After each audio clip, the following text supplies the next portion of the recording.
Welcome back to another video. In this video, I'm going to give you 6 rules for calisthenics to help you progress as quickly as possible. Number 1 is going to be to invest in equipment or other things that will help you in your training. My top 3 recommendations are, as you can see here, which is resistance bands, parallettes, and liquid chalk. Right here, you can see me using the parallettes. For example, with press-ups, you can go deeper and put less pressure on your wrist, because you actually can grip the parallettes, but with the floor you can't. And you can also unlock skills like the L-sit a lot quicker than you can on the floor. So the chalk is basically going to help you get rid of any moisture in your hand. This is why I'm showing you my hand close up. And now I'm actually going to show you an explosive pull-up, which is an exercise as an example where you're trying to produce as much force down into the bar as possible so that you can kind of fly up and build explosiveness. So if you have any moisture in your hands, this is really going to hinder your progress on these kind of exercises. That's why I would buy liquid chalk.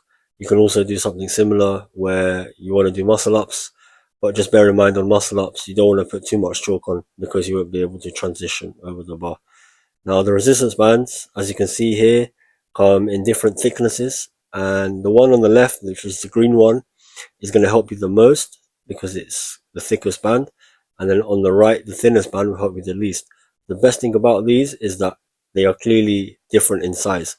So as you can see here, I'm using the purple band for my muscle up assistance. And as I get stronger, I'll go to a lighter band or thinner band. And you can also do the same thing with the front lever. So I can hold the full front lever here with the band.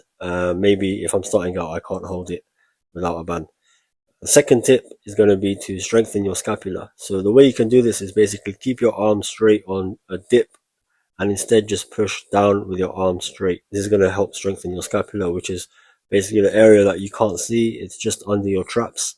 And it's really good to strengthen your scapula because you are building a good, strong, solid foundation on every movement. So here on pull-ups, for example, if I have a strong scapula, I can retract it and then do the pull-up, which is going to engage my back a lot more than just doing the pull-ups without thinking about the scapula. Number 3 is to drop your ego and clean up your form on exercises. So you might have seen people doing pull-ups like that. I would definitely say if you can do 10 with bad form, it's better to cut it down to 4 or 5 with good form. As you can see here, I'm doing perfect pull-ups, which is going to be a lot better for your back development and muscle development. Number 4 is going to be mobility. What use is a muscle if it's tight and stiff? So make sure at least twice a week you're doing exercises like this, where you're opening up your rib cage and you're making sure that everything is loose.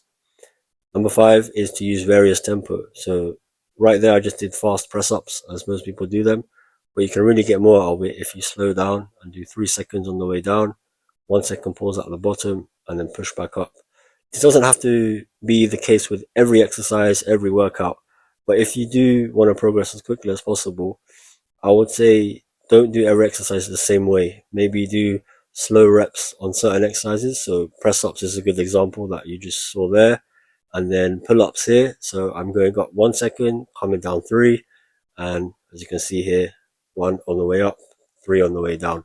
You want to basically control the negatives on some exercises because it will help you to actually get stronger and keep your joints safe.